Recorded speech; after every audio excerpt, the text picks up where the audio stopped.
রহমানির রহিম। ইস্পাহানী উচ্চ বিদ্যালয়ের সাপ্তাহিক অনলাইন ক্লাসে সবাইকে স্বাগতম। আমি শহীদুল ইসলাম। সপ্তম শ্রেণীর গণিত বিষয়ে আজকে সংক্ষিপ্ত আলোচনা করব। সপ্তম শ্রেণীর গণিত বিষয়ের লাভ ক্ষতি চ্যাপ্টার থেকে কয়েকটা অঙ্ক করব। প্রথমে আমরা শুরু করতেছি লাভ ক্ষতি থেকে। লাভ আর ক্ষতি, প্রথমে আমরা জেনে নেব লাভ কাকে বলে। লাভ কি? কোনো দ্রব্যের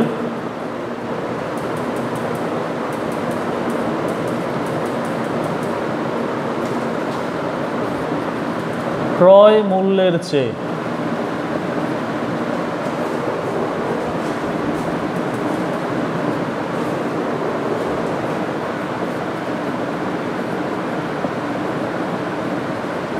বিক্রয় মূল্য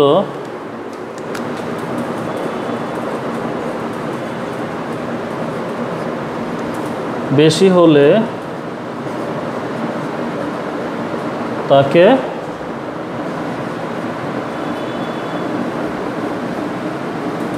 লাভ বলে।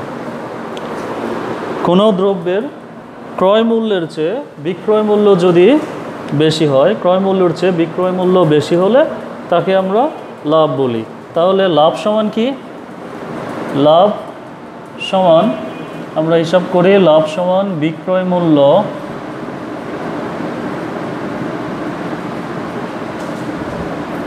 মাইনাস ক্রয় মূল্য।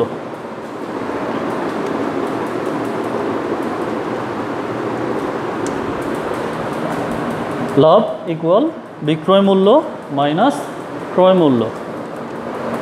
এরপর আমরা আসি ক্ষতির সংজ্ঞায়। ক্ষতি বলতে কি বুঝি?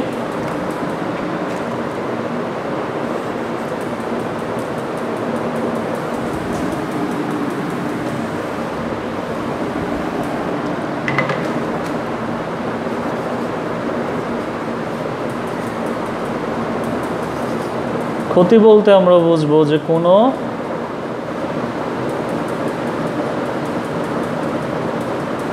দ্রব্যের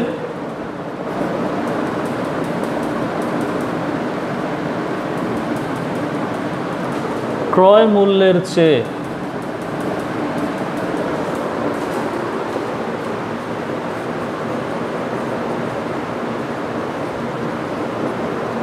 বিক্রয় মূল্য কম হলে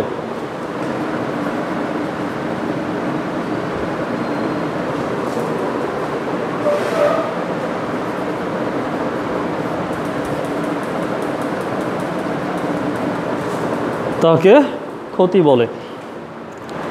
তাহলে ক্ষতি সমান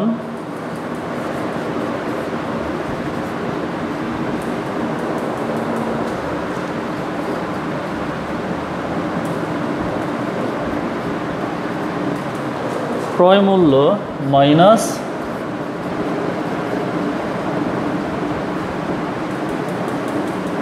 বিক্রয় মূল্য।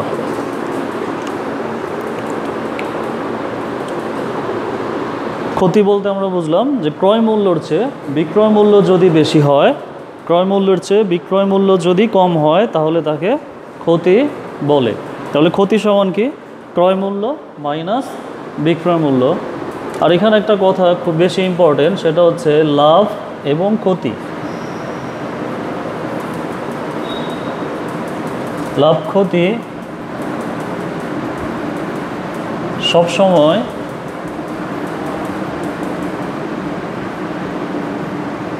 ক্রয় মূল্যের উপর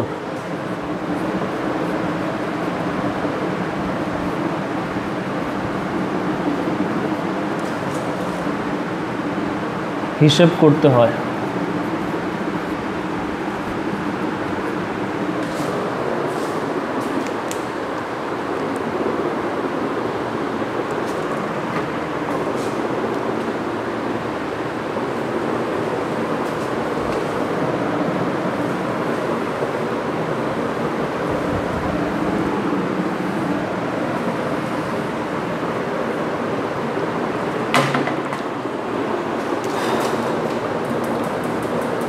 আমরা এখন খুব গুরুত্বপূর্ণ একটা অঙ্ক করব।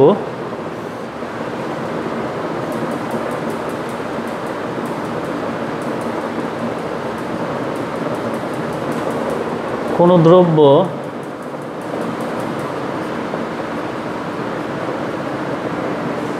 ৳400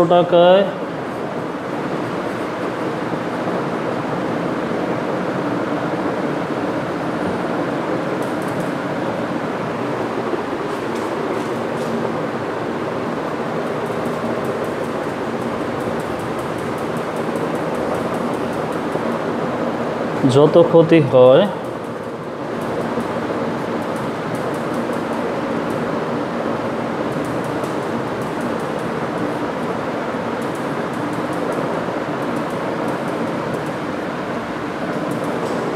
৳480 বিক্রয় করলে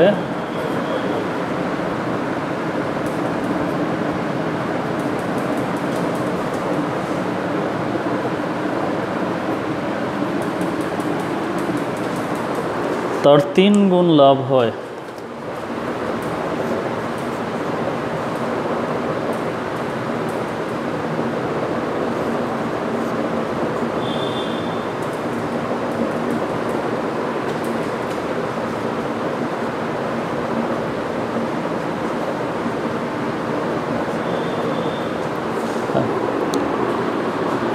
খুব গুরুত্বপূর্ণ একটা প্রশ্ন। কোনো দ্রব্য ৳400 বিক্রয় করলে যত ক্ষতি হয় ৳480 বিক্রয় করলে তার 3 গুণ লাভ হয়। দ্রব্যটির ক্রয় মূল্য কত?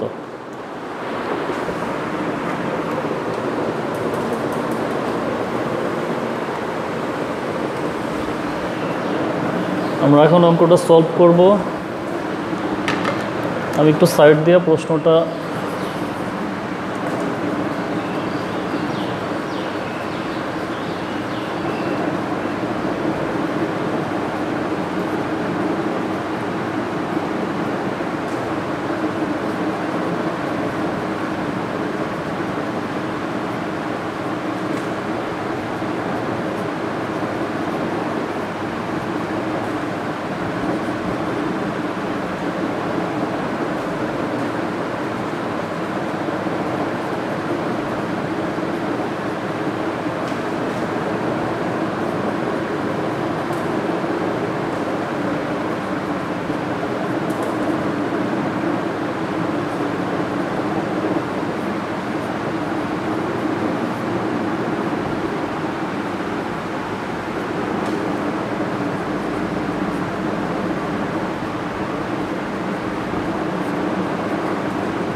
তাহলে প্রশ্নটা আরেকবার। কোনো দ্রব্য ৳400 বিক্রয় করলে যত ক্ষতি ৳480 বিক্রয় করলে তার 3 গুণ লাভ। দ্রব্যটির ক্রয় মূল্য কত?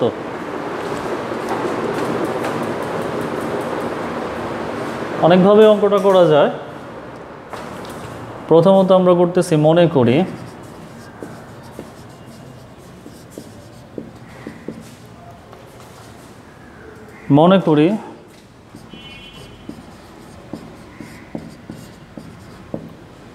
দ্রব্যটির ক্রয় মূল্য ক টাকা। ধরে নিলাম দ্রব্যটি কি ক্রয় মূল্য ক টাকা। তাহলে বলা আছে ৳400 বিক্রয় করলে, সুতরাং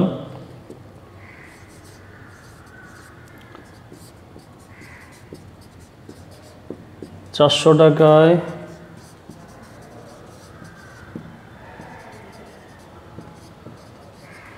বিক্রয় করলে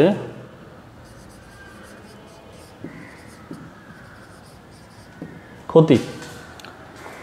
আর আমরা জানি ক্ষতি সমান হচ্ছে ক্রয় মূল্য মাইনাস বিক্রয় মূল্য। তাহলে ক্ষতি হয় ৳400 বিক্রয় করলে ক্ষতি হবে ক মাইনাস 400 টাকা। এটা হচ্ছে ৳400 বিক্রয় করলে ক্ষতি। আবার ৳480 যদি বিক্রয় করা হয়, ৳480 বিক্রয় করলে লাভ।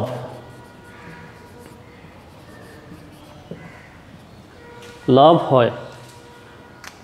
480 টাকায় বিক্রয় করলে লাভ হয়, আমরা জানি বিক্রয় মূল্য সমান হচ্ছে লাভ সমান হচ্ছে বিক্রয় মূল্য মাইনাস ক্রয় মূল্য টাকা।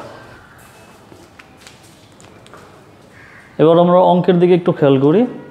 এখানে একটা শর্ত আছে যে যত ক্ষতি হবে তার 3 গুণ লাভ হবে।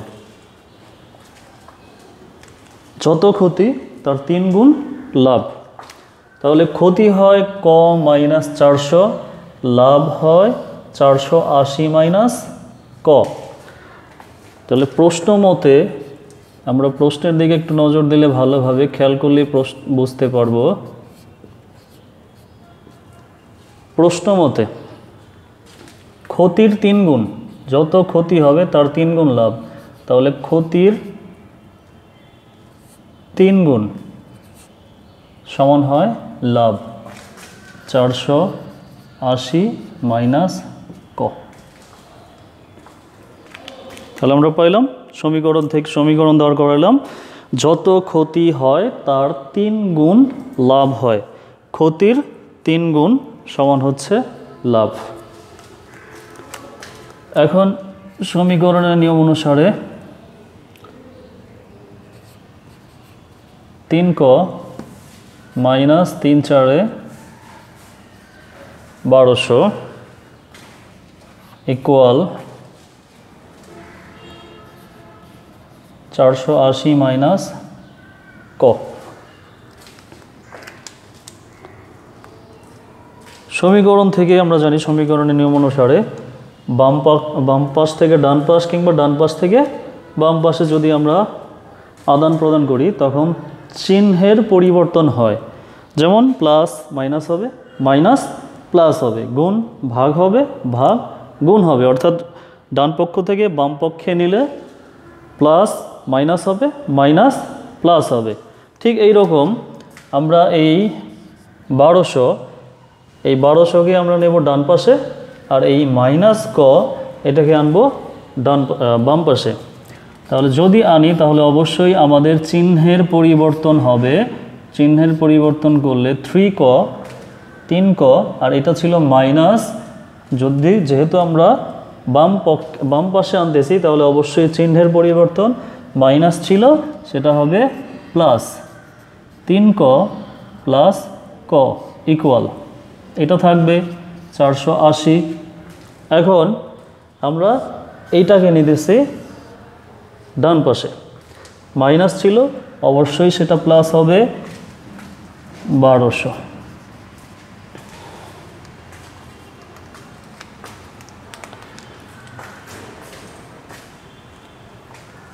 তাহলে এখানে কি হচ্ছে, বাম পাশে 3 ক সাথে 1 ক যোগ, 3 ক আর 1 ক যোগ করলে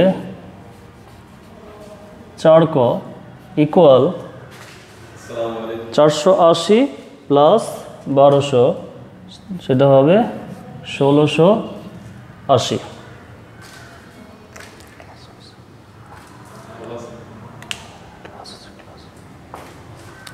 4 ক ইকুয়াল 1680।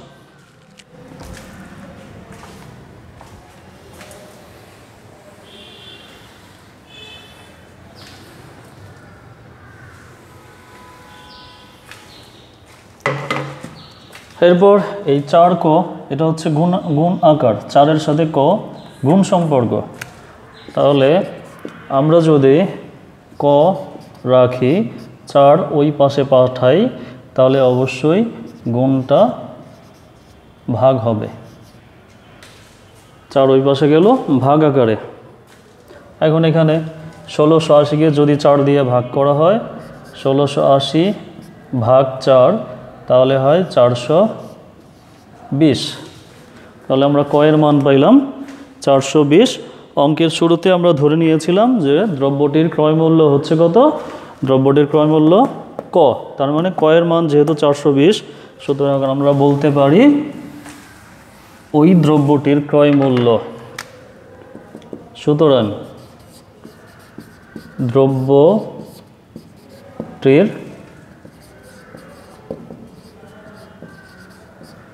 ক্রয় মূল্য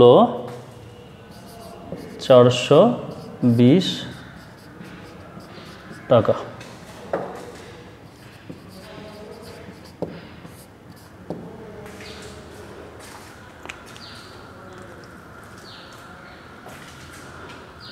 আশা করি ছাত্রছাত্রীবৃন্দ তোমরা সবাই বুঝতে পারছো। পরবর্তী ক্লাস আগামী রবিবার